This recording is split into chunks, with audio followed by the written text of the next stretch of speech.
মুহাম্মদ সাল্লাল্লাহু আলাইহি ওয়াসাল্লাম তিনি তো এমন একজন ব্যক্তি পৃথিবীর মধ্যে, মানব জাতির মধ্যে আল্লাহ রাব্বুল আলামিন যাকে গোটা মানব সভ্যতার মধ্যে সর্বাধিক সম্মানিত এবং আদর্শবান ব্যক্তি হিসাবে ঘোষণা দিয়েছেন। পৃথিবীতে সম্মানের দিক থেকে এক কথায় আল্লাহর পরে সবচাইতে যিনি সম্মানিত তিনি হলেন মুহাম্মদ সাল্লাল্লাহু আলাইহি ওয়াসাল্লাম। এ কথার মধ্যে কোনো সন্দেহ আছে কি? না। এ ঘোষণা আমি দেইনি, বরং আল্লাহ তাআলা কোরআনের বিভিন্ন আয়াতে এর মর্ম কথাটি বুঝিয়েছেন, আমাদেরকে বোঝানোর চেষ্টা করেছেন স্বয়ং আল্লাহ। সূরা আরাফের 157 নম্বর আয়াতের শেষের অংশ, ফাল্লাযীনা আমানু বিহি ওয়া আযযারুহু ওয়া নাসারুহু ওয়াত্তাবাউন নূরাল্লাযী উনজিলা মাআহু উলাইকা হুমুল মুফলিহুন। আল্লাহু আকবার। আল্লাহু আকবার।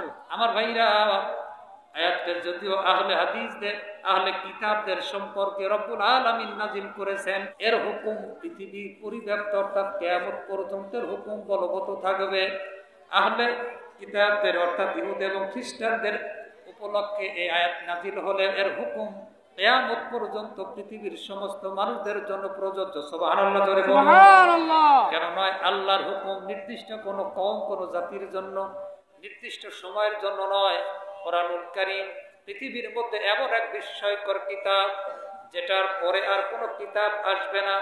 এই মহাবিশ্বের সবচেয়ে বড় বিস্ময় হলো পবিত্র কোরআনুল কারীম।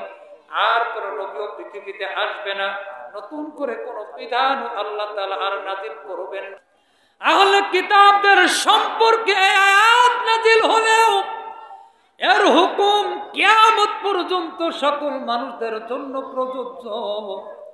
আল্লাহ তাআলা এখানে যেটা বলতেন, ফাল্লাযীনা আমানু বিহি, যারা এই নবীর প্রতি ঈমান আনবে, বিশ্বাস স্থাপন করবে, ওয়া আযযারুহু, এবং তাকে যারা তাজির করবে, সম্মান করবে, শ্রদ্ধা ভক্তি করবে, ওয়া নাসারুহু, এবং তাকে যারা সাহায্য সহযোগিতা করবে, ওয়াত্তাবাউন নূরাল্লাযী উনজিলা মাআহু, এবং সেই নবীজির সঙ্গে যা নাজিল হয়েছে অর্থাৎ তার উপরে আল্লাহ তাআলা যে আসমানী গ্রন্থ পবিত্র কোরআন অবতীর্ণ করেছেন, এই পবিত্র কোরআনুল কারীমের যারা অনুসরণ করবে, এই চারটা গুণের কথা এখানে বলা হয়েছে, চারটা কাজের কথা আল্লাহ বলেছেন।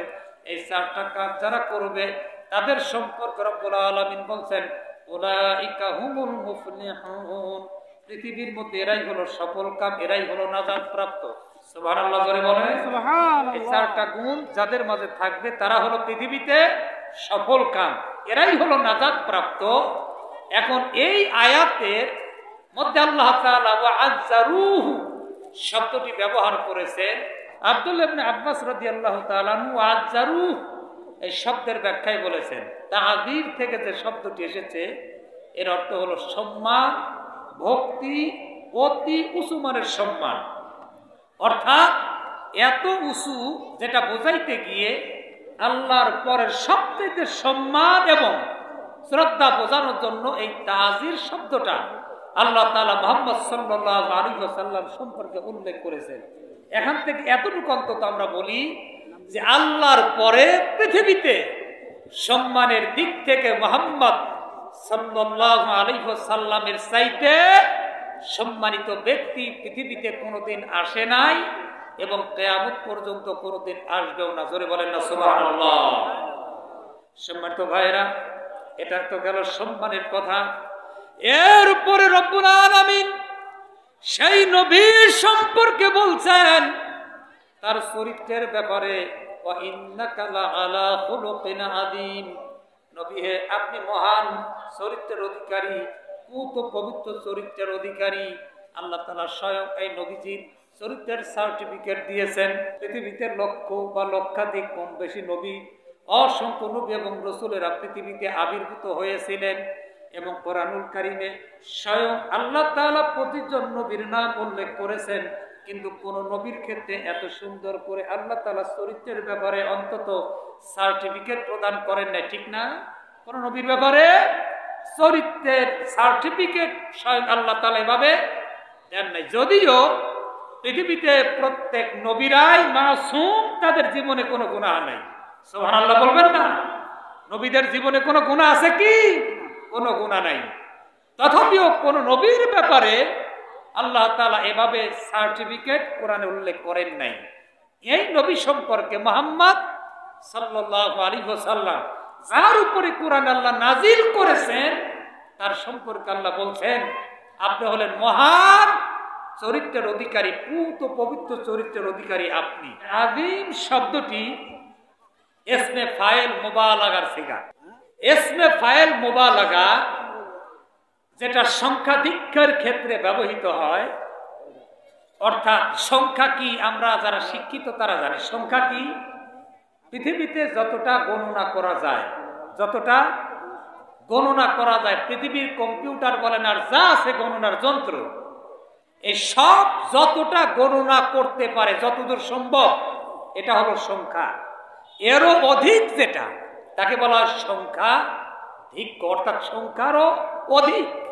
অর্থাৎ মুহাম্মদ সাল্লাল্লাহু আলাইহি ওয়াসাল্লামের চরিত্র এতটা উন্নত, যেটা পৃথিবীতে হওয়া সম্ভব মানুষেরা ধারণা করতে পারে এতটুকু নয়, বরং যেটা ওজন করা, পরিমাপ করা, ধারণা করার পৃথিবীতে কোনো যন্ত্রই আবিষ্কার হয় নাই। জোরে বলেন আল্লাহু আকবার।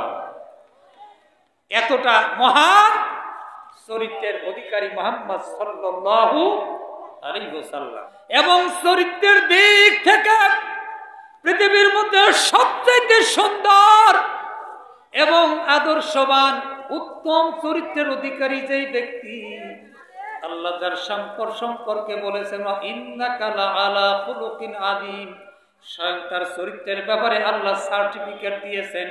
আর হাদিসের মধ্যে আসছে, হযরত আনাস ইবনে মালিক রাদিয়াল্লাহু তাআলা আনহু হাদিসটি বর্ণনা করেছেন, বুখারীর 5911 নম্বর হাদিস। হযরত আনাস রাদিয়াল্লাহু তাআলা আনহু তিনি বলছেন, কানা রাসূলুল্লাহ সাল্লাল্লাহু আলাইহি ওয়াসাল্লাম আহসানান নাসি খুলুকা। পৃথিবীর সমগ্র মানবতার মধ্যে, সমস্ত মানুষদের মধ্যে মুহাম্মদ সাল্লাল্লাহু আলাইহি ওয়াসাল্লাম হলেন উত্তম এবং সবচাইতে পূত পবিত্র চরিত্রের অধিকারী। সুবহানাল্লাহ জোরে বলবেন না? সমস্ত মানব গোষ্ঠীর মধ্যে মুহাম্মদ সাল্লাল্লাহু আলাইহি ওয়াসাল্লাম হলেন সবচাইতে উত্তম এবং আদর্শবান ব্যক্তি। কারা সাক্ষী দিচ্ছেন? রাসূলুল্লাহর যারা সঙ্গী, যারা সাথী, সেই সাথী মুহাম্মদ সাল্লাল্লাহু আলাইহি ওয়াসাল্লাম, তার সাহাবী। আর আনাস রাদিয়াল্লাহু তাআলা আনহু তিনি কে? একে তো সাহাবী বটেই, আনাস রাদিয়াল্লাহু তাআলা আনহু হলেন মুহাম্মদ সাল্লাল্লাহু আলাইহি ওয়াসাল্লামের 10 বছরের খাদেম। সুবহানাল্লাহ বলবেন না? যিনি সবচাইতে বেশি রাসূলুল্লাহর খেদমত করেছেন, তাকে খাদেমুর রাসূল বলা হয় এজন্য, অর্থাৎ রাসূল সাল্লাল্লাহু আলাইহি ওয়াসাল্লামের খাদেম বা খেদমতকারী। এই আনাস রাদিয়াল্লাহু তাআলা আনহু তিনি রাসূলের চরিত্রের সার্টিফিকেট দিচ্ছেন, যেটা আল্লাহ বলেছেন সেই সম্পর্কে তার সার্টিফিকেট, তার ঘোষণা যে মুহাম্মদ সাল্লাল্লাহু আলাইহি ওয়াসাল্লাম হলেন সমগ্র মানব জাতির মধ্যে সবচাইতে উত্তম চরিত্রের অধিকারী। একজন স্ত্রীর চাইতে তার স্বামীর ব্যাপারে পৃথিবীর কোন মানুষ ভালো সার্টিফিকেট দিতে পারে না। মুহাম্মদ সাল্লাল্লাহু আলাইহি ওয়াসাল্লামের খাদেম ছিলেন হযরত আনাস ইবনে মালিক রাদিয়াল্লাহু তাআলা আনহু। তিনি রাসূল সম্পর্কে সার্টিফিকেট দিচ্ছেন যে কানা রাসূলুল্লাহ সাল্লাল্লাহু আলাইহি ওয়াসাল্লাম আহসানান নাসি খুলুকা। গোটা পৃথিবীর সমস্ত মানব মণ্ডলীর মধ্যে মুহাম্মদ সাল্লাল্লাহু আলাইহি ওয়াসাল্লাম হলেন সর্বোত্তম আদর্শবান উত্তম চরিত্রের অধিকারী। সুবহানাল্লাহ জোরে বলুন। ও আমার ভাইরা, আর আমাদের নবী মুহাম্মদ সাল্লাল্লাহু আলাইহি ওয়াসাল্লাম যার স্ত্রী ছিলেন খাদিজা ইবনে খুয়াইলিদ রাদিয়াল্লাহু তাআলা আনহা, তিনি নবুয়ত প্রাপ্তির পরে পৃথিবী মহিলাদের মধ্যে সর্বপ্রথম যিনি ইসলাম কবুল করেছেন তিনি হলেন হযরত খাদিজা রাদিয়াল্লাহু তাআলা আনহা। কেন নয়? তিনি যখন মক্কার বুকে ইসলাম প্রচার শুরু করলেন, আল্লাহর নির্দেশে গোপনে গোপনে ইসলাম গ্রহণ করার মতো এবং প্রকাশ করার মতো অবস্থা তখন ছিল না মোটেও।